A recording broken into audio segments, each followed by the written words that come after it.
For the third straight year may prove to be a disaster for hedge funds that specialize in commodities as raw materials from copper to oil fell into bear markets. Now, these declines show that even the most lucrative traders failed to prosper as the S&P GSCI spot index of 24 raw materials had its biggest drop since November of '08, and stocks retreated to the most they had in 8 months. So what's your takeaway? It's almost uncanny. According to hedge fund investor Fraser McKenzie of 47 Degrees North Capital, he said this is the third year we've seen quite an optimistic start and then serve up a big disappointment. So unless, of course, you're Brevin Howard, their commodities fund is still up 4.2% in the first 5 months. So sweet to be Brevin Howard, but maybe if you're not, another commodities player. Scarlett, how about you? Well, I'm looking at finance jobs, Stephanie. They fell to a record low proportion of private employment here in New York. According to the Labor Department, Wall Street type jobs made up 7.8% of the private workforce back in April. 6 years ago, finance jobs accounted for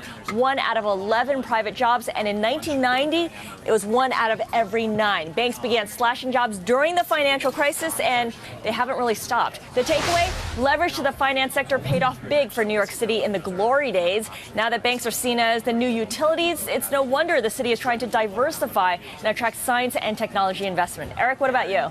Scarlett, the word for me today, or perhaps 2 words, stimulus denied. The minutes of the Bank of England's last policy meeting show Governor Mervyn King wanted to buy $78 billion dollars more of bonds to bring down UK interest rates, but he and 3 other BOE policymakers were overruled 5-4 2 weeks ago. That's why the bank did nothing, even though the British economy is shrinking and Europe has become what King himself called a black cloud of uncertainty.